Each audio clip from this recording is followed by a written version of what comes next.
दूसरे दिन ही 7 दिन के लिए छुट्टी मिल गई इनको, पैरोल पर जाने की आज्ञा मिल गई, सरकारी आदेश। आश्चर्यचकित हुए, भगवत कृपा से रोने लगे कि अरे इतना चमत्कार नाम का होता है। उधर दादी ठीक हो रही पर मिलने की आकांक्षा, तो इधर 7 दिन के लिए पास मिल गया, आप जा सकते हैं। रोना आ गया भाई जी को, इतने कृपालु, इतना चमत्कार नाम से होता है। अब आप उस कोटि से तन्मयता करके नाम जप नहीं करते, मातृ बुद्धि नहीं करते, कई ऐसे अपराध करते रहते हैं जिससे नाम का प्रभाव दबता रहता है, कई ऐसी छोटी मोटी वासनाओं में अपने नाम जप को आप हटाते रहते हैं। इसलिए आप ऐसा नहीं, तो सच्ची माने आपके पास बहुत बड़ा बल है, नाम बहुत बड़ा बल है, आप बैठे बैठे जो चाहे कर सकते हैं। नाम जप में बड़ी सामर्थ्य है। इस नजरबंदी के जीवन में भाई जी की साधना का सोपान बढ़ने लगा, वृत्तियां अंतर्मुख हुई। 21 माह की अवधि बीतते बीतते सरकारी आदेश मिल गया कि आप 24 घंटे के अंदर बंगाल छोड़ दीजिए। मुक्त कर दिया और कहा 24 घंटे के अंदर बंगाल छोड़ दीजिए। सिमलापाल में रह करके सचमुच सचमुच भाई जी का जीवन ही बदल गया। ग्रामवासियों ने जब सुना कि भाई जी जैसे पर दुख द्रवित भावना वाले महापुरुष को छुट्टी दे दी गई, जेल से मुक्त कर दिया गया, अब ये हमारे नगर से चले जाएंगे, 24 घंटे का समय दिया गया है, बंगाल छोड़ दीजिए। सब विकल हो गए, जैसे परिवार के लोग होते हैं विकल, जिसको देखो वही विकल हो रहा कि ये चले जाएंगे हम लोगों के बीच से। प्रतिदिन जो माता की तरह दुलार करते थे, कोई भी कष्ट हो जाए, कोई भी दवा दे दें, किसी को भी दे दें, परम लाभ, क्योंकि नाम जब चल रहा है, भगवद आश्रय है। इनके समीप जाकर कोई भी बात कहो, चित्त हल्का हो जाता, प्रसन्न हो जाता। सबको प्यार और सम्मान देने वाले ये हमारे बीच से चले जाएंगे, सबका हृदय दुखी हुआ। ग्रामवासी इकट्ठा हो गए, सब भाई जी के सामने रोने लगे कि हम लोगों का जीवन ही आप थे। उधर बाकुड़ा जाने के लिए बैलगाड़ी तैयार की गई। भाई जी ने हाथ जोड़कर सबको स्नेह दृष्टि से हाथ फैला करके कहा कि हम शरीर से तो जा रहे हैं, लेकिन भावना से हम आप लोगों के बीच में ही हैं। कोई विकल मत हो, रो मत, अगर हमसे कोई त्रुटि हुई हो तो सब लोग क्षमा करना। ये संत हृदय होता है। भाई जी ने सबसे ऐसा कहा और सबसे कहा कि मेरे हृदय की इच्छा यही है कि सब लोग भगवान नाम जप करो, सबका आश्रय श्री भगवान हो, सबका मन भगवान में लगे, जिससे सबको परमानंद की प्राप्ति हो। सबने हृदय में भर करके भाई जी की माधुरी मूर्ति, वो जो मुस्कुराते हुए दैन्य भाव से सबको प्यार कर रहे थे, सबने हृदय में वो मूर्ति बैठा ली। भाई जी गए, बैलगाड़ी पे बैठ गए। बैलगाड़ी चल रही, सिमलापाल वासी अपने को रोक न सके, बहुत लोग बैलगाड़ी के पीछे पीछे चले जा रहे थे। सिमलापाल का जन समूह बैलगाड़ी के पीछे था। भाई जी सबसे हाथ जोड़ के इशारा करते कि वापस हो जाइए। गांव बहुत दूर निकल गया था, फिर भी गांव वाले वापस नहीं जा रहे थे। भाई जी ने गाड़ी रोकी और अवरुद्ध कंठ से कहा कि भाई आप जितना सब प्यार कर रहे हैं, मैं इस प्यार का बदला नहीं चुका सकता हूं। आप समझते हैं हमने सेवा की, हमारी क्या सेवा, लेकिन आपका जो ये प्यार है, पर हम प्रार्थना करते हैं, बहुत दूर चले आए हो, अब सब लोग लौट जाइए। अगर आप हमसे प्यार करते हो तो अब कोई हमारे पीछे ना आवे। आप लोगों का स्नेह और प्यार मैं जीवन भर स्मरण रखूंगा। आपका प्यार हमारी निधि है। अंतस्थल से ऐसे शब्द जब निकले कि आज्ञा हुई कि कोई भी पीछे नहीं आएगा, सब लोग रोते हुए रुक गए। जब तक भाई जी दिखाई दिए तब तक सब वहीं खड़े रहे, फिर सब वापस चले आए। सभी को भाई जी का वियोग सताया, पर भाई जी की आज्ञा मानकर सब नाम जप में लग गए। ये महापुरुषों का प्रभाव होता है। भाई जी ग्रामवासियों की ओर से जब आगे बढ़े, कई घंटों की यात्रा के पश्चात बाकुड़ा पहुंचे। वहां संबंधी और मित्रों ने पहले से ही इकट्ठा होकर भाई जी के स्वागत के लिए कि भाई जी आ रहे इतने समय के बाद।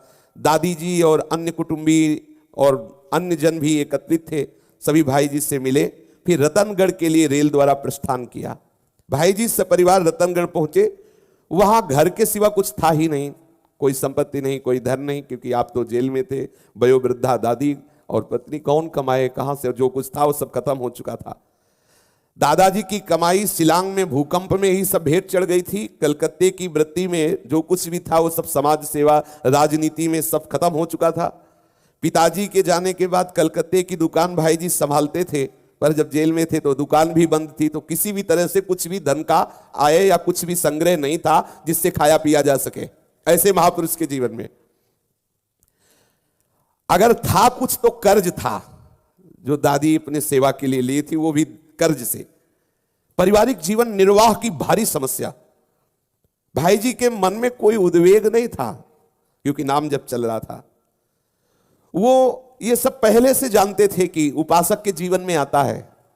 ध्यान दीजिए, आज आप खा पी रहे हो तो कल ऐसी भी स्थिति आ सकती है, कल आज आप बहुत कष्ट में हो तो कल अच्छी भी स्थिति, ये बदलता रहता है जैसे दिन रात। उपासक इस पे हर्ष शोक कभी न करे, कभी इसमें कृपा को तौले नहीं कि अगर कृपा होती तो ऐसी परिस्थिति क्यों आती। हो सकता है परम कृपा हो पर परिस्थिति प्रतिकूल दिखाई दे रही हो। अनुकूलता पाने की कोई लालसा भाई जी के अंदर नहीं थी। यह है नाम जापक का लक्षण। अपने संसारिक अनुकूलता की मांग नहीं होनी चाहिए। जोई जोई प्यारो करे सोई मोहि भावे। पतिव्रता पत्नी, भाई जी की जो पत्नी थी वो बहुत ही सहनशील। देखो, पत्नी का बहुत बड़ा सहयोग होता है पति के जीवन में, और पति का बहुत बड़ा अधिकार होता है पत्नी के जीवन में। कहने को तो दो होते हैं, वस्तुतः एक दाहिनांग एक बायांग माना जाता है। दोनों को चाहिए कि एक दूसरे की भावनाओं का पोषण करते हुए, एक दूसरे के भावनाओं में अपनी प्रियता बैठालते हुए हम भगवत मार्ग में चले, भगवत तत्व का बोध या भगवत भजन से प्रेम प्राप्त करें। ये राग द्वेष, कामना में लड़ाई झगड़ा और छोटी छोटी बातों में संबंध विकसित, ये सब घोर संसारिक पुरुषों के आचरण होते हैं। चाहिए सत्संग सुनते हो, आप पति पत्नी में प्रेम नहीं रख सकते, आप पति पत्नी का निर्वाह नहीं कर सकते, आपस में जीवन साथी भगवत मार्ग में चलने के लिए राजी नहीं हो सकते, तो सच्चिदानंद तत्व को रिझाने की कैसी बात सोच रहे हैं। एक दूसरे उसकी थोड़ी प्रतिकूलता सह जाइए, थोड़ा आप अनुकूल हो जाइए, सामने वाला हो जाएगा। यदि कहीं वो दुराचारी परमार्थ भ्रष्ट है तो फिर बात अलग हो जाती है। पहले प्रायः ऐसा ही, एक बार वर्ण कर लिया तो हर तरह से निर्वाह करते थे, चाहे वो पत्नी हो चाहे पति हो। पर शास्त्र आदेश करता है यदि व्यभिचारी, गंदे आचरण वाला, धर्म विरुद्ध आचरण करने वाला हो तो फिर यह नियम लागू नहीं होता। भाई जी की पत्नी बहुत ही साध्वी, पतिव्रता, सहनशील। बोलो ऐसी स्थिति में क्या उनकी सेवा होती होगी कि भाई हमें ये पाउडर चाहिए, हमें वस्त्र चाहिए, हमें अमुक अमुक चीज चाहिए। जैसी हमारी पति की स्थिति है हम उसी में राजी रहें। थोड़ा तो समझो, वो हमारा जीवन साथी है। अगर किसी परिस्थिति में फंस गया है, उस समय हम उसे तलाक दे दें, उस समय हम उससे संबंध विच्छेद कर ले, अरे धिक्कार है तुम्हारी इस प्रियता को। कहते हैं हमारा वो प्यार भरा ब्याह हुआ है और 4 दिन बाद कागजात में दस्तखत हो गए कि हम तुम्हें नहीं जान। क्या प्यार, एक बार वर्ण किया और धर्म से निर्वाह करते हुए प्रभु से मिल गए जाके, यह है जीवन साथी का संबंध। ऐसी स्थिति में भी भाई जी की पत्नी बहुत आनंदित होकर भाई जी को हर समय प्रसन्न करने की चेष्टा करती। अब वो दिन भर से काम करके आ रहा है, वो पहले रोए हुए बैठे हमारे लिए ये हार ला दो, और वो सूख रहा, उसकी लार सूख रही है कि कितनी समस्याओं से लड़। चाहिए कि आप प्रसन्न मुद्रा से ऐसे अपने भाव व्यक्त करें जिससे सामने वाला आनंदित हो जाए और आनंदित होकर उन परिस्थितियों से, उस कष्ट से आई हुई विपत्ति से लड़े। ऐसा परमार्थ का पथिक होता है, चाहे गृहस्थ हो चाहे विरक्त हो। अब भाई जी के हृदय में हुआ कि कुछ तो व्यवस्था अर्थ के लिए करनी ही चाहिए। इसी सोच विचार में थे कि एक दिन अचानक सेठ जमुनालाल जी बजाज का पत्र आया कि तुम बंबई चले आओ, कोई काम शुरू कर दिया जाएगा। पत्र मिलने के 1-2 दिन बाद ही बंबई जाने का निश्चय कर लिया और अगस्त 1918 में ये अकेले बंबई चले गए और वहां अपनी बुआ के यहाँ ठहरे। दूसरे दिन श्री जमुनालाल जी बजाज से मिले और उनका प्यार देख करके भाई जी गदगद हो गए। स्नेह संबंध अभी तक वो वैसा ही, पूर्व के मित्र थे, अभी तक वैसा स्नेह संबंध बनाए रहे। सर्वप्रथम गुलाब राय जी की नेमाड़ी के साझे में रुई की दलाली शुरू की भाई जी ने अर्थ प्राप्ति के लिए। 3-4 महीने में जब थोड़ा अर्थ आया तो शेयर की दलाली शुरू की भाई जी ने परिवार पोषण के लिए, और मदन लाल चौधरी के साझे में शेयर की दलाली का कार्य करने लगे। ये 12 महीने तक काम किया पर कोई आमदनी नहीं हुई। रुई की दलाली से थोड़ी आमदनी हुई थी तो शेयर की दलाली शुरू की, 12 महीने तक कोई आमदनी नहीं हुई। सोचने लगे परिवार का निर्वाह करने के लिए कुछ तो थोड़ी आयोजन विचार करना ही चाहिए, क्रिया करनी चाहिए जिससे अर्थ आवे और परिवार का पोषण हो। श्री जमुनालाल जी के कौटुंबिक भाई श्री गंगा विष्णु के साथ गंगा विष्णु हनुमान प्रसाद के नाम से शेयरों की दलाली प्रारंभ कर दी। इसमें लाभ हुआ पर परिवार के खर्च निर्वाह का लाभ नहीं हुआ। पर राम कौर जैसी भजनानंदी दादी और पतिव्रता पत्नी भाई जी की, वो कोई भी संत को देख लेती, उनको बुलाना, उनको पवाना। अर्थ की बहुत कमी और उदारता बहुत अधिक, इसलिए व्यवस्था ठीक से चल नहीं पा रही थी। भाई जी ने जब से होश संभाला तब से उनका उद्देश्य यही रहा था कि देश सेवा, समाज सेवा करते हुए हमारा जीवन व्यतीत हो, सबको सुख मिले हमारे द्वारा। भाई जी की आंतरिक वेदना यही रहती थी। नजरबंदी के समय से थोड़ा भाव परिवर्तन हुआ कि सच्ची सेवा का स्वरूप है भगवत भजन करना। हमें लगता है कि ये समाज सेवा और देश सेवा का उद्देश्य पूर्ण भजन से ही होगा। ये नजरबंदी में भाई जी के हृदय का परिवर्तन हुआ। जमुना लाल जी के संग से इनके हृदय में जो भावना भजन की बनी थी उसमें थोड़ी सी शिथिलता सी आने लगी। फिर बड़े बड़े राजनेता जो लाला लाजपत राय, ये सब भाई जी से मिलने आने लगे। अखिल भारतीय कांग्रेस अधिवेशन के मोतीलाल नेहरू जी, ये बड़े बड़े जो नेता जन थे भाई जी से मिलने आने लगे। तो भाई जी के हृदय में फिर उत्साह प्रकट हुआ देश सेवा का, कि एक बार फिर देश सेवा। पर वो जो अंदर भजन चल रहा था उसने फिर इनको उस उत्साह से हटाया कि जीवन का परम लक्ष्य भगवत साक्षात्कार करना है। अगर हम फिर इस तरह से इधर बढ़े तो हमारा जो आंतरिक चिंतन है, जो आध्यात्मिक प्रवृत्ति, वो रुक जाएगी। आध्यात्मिक प्रवृत्ति प्रबल होने के कारण सामाजिक कार्यों में पुनः गौरता आने लगी। यद्यपि बड़े बड़े नेताजन, अधिकारी जन भाई जी से आके मिलते, अब व्यक्तिगत रूप से अंदर से सोच लिया कि मुझे कुछ नहीं करना, मुझे सिर्फ भगवत मार्ग को पुष्ट करना है।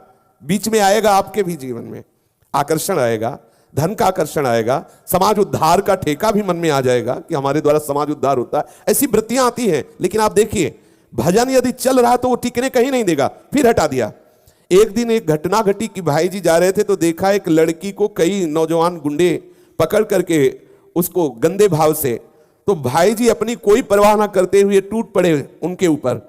कोई भी, जितने भी वो 4-6 गुंडे थे, लड़की को कहीं एकांत में पकड़ के ले जा रहे होंगे। भाई जी को अनुभव हुआ कि ये तो भाई जी टूट पड़े उनके बीच में। उन लोगों ने बहुत झपट भी की पर लड़की को बचा लिया। फिर भाई जी रिपोर्ट करने के लिए गए तो वहाँ का जो पुलिस अधिकारी था उसने कहा कि आप इस विषय में मत फंसिए, ये लोग बहुत नकारात्मक सोच वाले लोग हैं, इनको हम देख लेंगे, आप चले जाइए। भाई जी उस समय में भी हृदय में विचार किया कि ये क्या प्रयत्न करें जिससे समाज में ये जो गंदी बातें बढ़ रही, नौजवान पुरुष जो है ऐसे गंदे आचरण, बोलो किसी की तो बहन है ना, वो किसी की बेटी है ना, वो तुम कितने राक्षस हो रहे हो कि ऐसे आचरणों से युक्त होकर के अब तो इतनी राक्षस वृत्ति बढ़ रही केवल वासना पूर्ति के लिए। स्त्री कोई तुम्हारी वासना की मशीन है क्या? अरे बोलो ऐसे धूर्त है कि सुनने में आता है कि वो आग लगा दी, बाद में उसको जान से मार दिया, ऐसा। अरे सोचो तुम्हारी बेटी होती, तुम्हारी बहन होती, तेरे राक्षस, क्या तू ऐसा बर्ताव करता? कैसी बुद्धि बदल गई। कितना सुंदर मनुष्य जीवन मिला है जिससे तुम लाखों को सुख पहुंचा सकते हो, तुम्हारी एक वासना इतनी घृणित। विचार करो।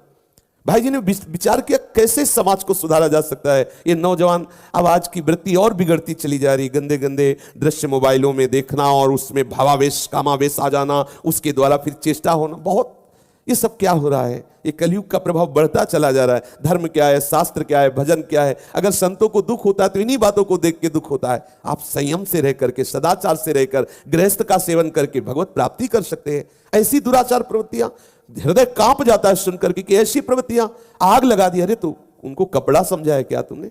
बोलो तुम्हारा शरीर जितना प्रिय उतना वो भी शरीर प्रिय है। कैसे कैसे आचरण। भाई जी बहुत दुखी हुए इस घटना से, जब उस लड़की को बचाया हृदय से बहुत दुखी हुए। गुप्त रूप से वो अनाथों की सेवा करना, विद्यार्थियों का जो निर्धन है उनका सहयोग करना, कोई विधवा स्त्री है उसकी व्यवस्था नहीं, उसके विषय में सोचना, कोई शरीर से रोगी है उसकी व्यवस्था नहीं। भाई जी के हृदय में रहता कि ऐसे जिनको असहाय लोग हैं मैं कैसे उनको सुख पहुंचा पाऊं, ऐसी भावना से युक्त रहते। गांधी जी से फिर भाई जी का मिलन हुआ। 1.5 साल बाद गांधी जी भाई जी से मिले। बड़े महापुरुष हैं भाई जी। गांधी जी से मिले। गांधी जी ने भाई जी को कहा कि हमारी इच्छा है कि हम स्वदेशी वस्त्र धारण करें, कोई भी विदेशी वस्त्र आपके परिवार में या आपके शरीर में नहीं होना चाहिए, तभी हम विदेशियों को हटा पाएंगे। भाई जी को बहुत अच्छा लगा, गांधी जी की बात सलाह अच्छी लगी। और भाई जी ने कहा कि मैं वचन देता हूं कि हम खादी ही पहनेंगे, परिवार में खादी का ही प्रयोग करेंगे। अपने साथियों के साथ भाई जी कुछ अर्थ लगाकर खादी के वस्त्र खरीदते और अपने परिचय वाले घरों में जाते, कहते इनका वस्त्र बनवाओ, और विदेशी कपड़ों को लेते और उनकी होली लेकर आग लगा देते, उन्हीं के आंगन में रख करके आग लगा देते। स्वदेशी आंदोलन ने जोर पकड़ा। भाई जी ने अपने घर में भी सबको आदेश किया, दादी को, पत्नी को, जो भी कपड़ा सब विदेशी है आंगन में जमा करो। भाई जी अपनी पत्नी से बोले कि और कोई वस्त्र तो नहीं रह गया? तो उन्होंने कहा कोई वस्त्र नहीं रह गया। फिर भाई जी ने कहा कोई वस्त्र तो नहीं रह गया? तो उन्होंने कहा कोई वस्त्र नहीं। और वो शरीर में पहने हुए साड़ी थी विदेशी, उनको ध्यान नहीं था। भाई जी ने कहा देख लीजिए तो उनको दृष्टि गई, उनका बस 2 मिनट रुके, अंदर गई और खादी के वस्त्र की से शरीर को ढका और वो भी साड़ी, भाई जी ने उसमें भी आग लगा दिया। भाई जी के हृदय में महापुरुषों के वचनों का आदर करने का पूर्ण भाव पाया गया। गांधी जी का एक वचन कि हम स्वदेशी वस्त्र धारण करेंगे, विदेश से तो अपने घर के सब वस्त्रों की होली लगा दी। दूसरी घटना, जब भाई जी गोरखपुर में गोरखनाथ मंदिर के निकट के बगीचे में रहते थे, एक संबंधी उनकी एकमात्र संतान सावित्री के लिए कुछ विदेशी वस्त्र दे गया। भाई जी गीता प्रेस से लौटे, उन्हें पता चला तो उन्होंने कहा नहीं, जब महात्मा गांधी का आदेश है तो निकालो वो वस्त्र, और आग, उनको भी आग लगा दिया।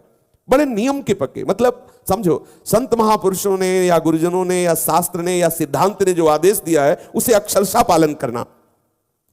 भगवान ने जिस कार्य के लिए भाई जी को भेजा था उसकी ओर से आकर्षण बढ़ने लगा। भगवत तन्मयता, भोग प्रधान व्यापारिक जीवन में रहते हुए भी एकदम अंदर से उदासीन रहना। बड़े बड़े सामाजिक राजनीतिक कार्य सामने आते, फिर भी अंदर से वो निरंतर भगवत चिंतन में तन्मय रहने की चेष्टा करते। बंबई आने के 10 महीने बाद ही छोटी बहन अन्नपूर्णा के विवाह के लिए भाई जी को बांकुड़ा जाना पड़ा। वहां श्री सेठ जयदयाल गोयनका जी का सत्संग हुआ करता था। बड़े ही ये महापुरुष थे, देखने में गृहस्थ साधारण लेकिन ब्रह्मबोध संपन्न महापुरुष थे श्री जयदयाल गोयनका जी। इनकी वाणी का बहुत बड़ा प्रभाव था। ये गृहस्थी में रहते हुए परमहंस महापुरुष थे श्री जयदयाल गोयनका जी। भाई जी को इनका सत्संग मिला, मानो जैसे आग में घी डाल दिया जाए। जो अंदर आध्यात्मिक चिंतन चल रहा था, सत्संग से जो ही जयदयाल गोयनका जी का सत्संग मिला तो और निश्चय बढ़ने लगा। भाई जी का हृदय कृतज्ञता से पूर्ण हो गया जब जयदयाल जी से मिले कि हे भगवान, बड़े कृपालु, मुझे संत समागम दिया। ऐसे महापुरुष का श्री जयदयाल गोयनका जी इतने महामहिमा में घर घर गीता जी लेकर के जाते, घर घर, और कहते कि थोड़ी देर सुन लो। कोई कोई तो भगा देते कि गीता मरने के बाद सुनी जाती है। हमारे यहाँ मतलब अगर गीता सुनाएंगे तो कोई मरेगा, ऐसी धारणाएं कई बार श्री जयदयाल जी परिकर सहित घरों में जाते कि थोड़ी देर हमें गीता का प्रवचन कर ले दो, आप लोग सुनो। तो कई लोग मना कर देते कि हमें नहीं सुनना, गीता मरने के बाद सुनी जाती है। बड़े ही महिमा में महापुरुष। भाई जी का हृदय बड़ा आनंदित हुआ सेठ श्री जयदयाल जी गोयनका जी से सत्संग करके। भाई जी बहन के ब्याह के लिए तो बहन का ब्याह ऐसा किया जैसे लोक में ब्याह होता है, ऐसे नहीं किया। नाम कीर्तन करते हुए, पद गायन करते हुए भक्त समुदाय के साथ बहन का ब्याह किया। भक्त समुदाय साथ जैसे आजकल बरातें होती है ऐसे नहीं, हाँ, खूब नाम कीर्तन करना, भक्त समुदाय के साथ पद गायन करना और फिर वो ब्याह पद्धति पूरा करना। पूरा भागवतिक अपनी बहन का ब्याह पूर्ण किया। भाई जी ने श्री ज्वाला प्रसाद जी को पूज्य सेठ जी से मिलाया। तब ज्वाला प्रसाद जी भाई जी के मित्र थे।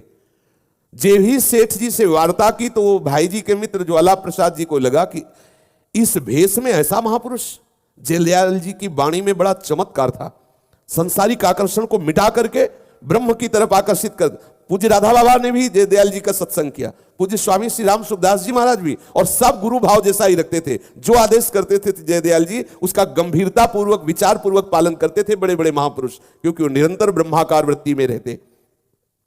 श्री ज्वाला प्रसाद जी कुछ ही दिन के सत्संग में सेठ जी को मानने लगे कि ये कोई अवतार है।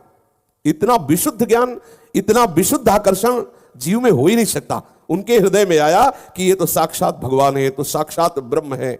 सेठ जी के समीप बैठने से जो पवित्रता आती, देखो संतों के दर्शन से, वो संत का तात्पर्य केवल वेश से नहीं, उनके हृदय में जो भगवत चिंतन होता है उसका एक आकर्षण होता है, उसकी एक महिमा होती है, उसकी एक पवित्रता होती है जो बलात् हमारे हृदय को आकर्षित करती है और सब व्यवहार प्रपंच से हटा करके वो प्रभु की तरफ लगाती है। उनका हृदय लुट गया ज्वाला प्रसाद जी का श्री जयदयाल गोयनका जी के ऊपर। मन ही मन वो अपने प्राण तन धन सब न्यौछावर कर दिए। उनके हृदय में आया कि भाई जी अगर पत्र द्वारा श्री जयदयाल जी को बंबई में बुलाएं और फिर इनका सत्संग हो तो बहुत लोगों का उद्धार हो जाएगा। सेठ जी को सत्संग के लिए बंबई बुलाया जाए, ऐसा उन्होंने भाई जी को सूचना दी। भाई जी तो मानो इंतजार ही कर रहे थे, पत्र की प्रतीक्षा ही कर रहे थे। भाई जी ने तार दिया और कई लोगों से तार दिलाया। सेठ जी से प्रार्थना करवाई कि भाई आप कृपा करके आ जाइए, तो बहुत से तार एक साथ पहुंचे। सेठ जी राजी हो गए बंबई आकर दर्शन देना और सत्संग कराना। बहुत जोर की व्यवस्था हुई सेठ जी के स्वागत के लिए। भाई जी और बड़े बड़े सब राजनेता अधिकारी और बंबई के बहुत से लोग जब श्री जयदयाल गोयनका जी आए उनके स्वागत के लिए, भाई जी का उत्साह तो देखते ही बनता था जयदयाल जी के स्वागत के लिए। सैकड़ों प्रतिष्ठित महाजनों की भीड़ थी। सेठ जी 20-25 साधकों के साथ उतरे। रोम रोम आनंद से पुलकित हो गया वहां के भावुकता देखकर सेठ जी को। ऐसे भावुक जन है। सेठ जी ने कहा आप गाड़ी में नहीं जाएंगे, पैदल जाएंगे, सबके साथ जाएंगे। गाड़ी में बैठेंगे तो 4-5 लोग साथ होंगे और ये घंटों से इंतजार कर रहे थे, इन्हीं के साथ हम सबके साथ भीड़ के साथ पैदल जाएंगे। सम्मान प्रीता नहीं, सबको सुख देने की प्रीता। सेठ जी सबके अपने थे।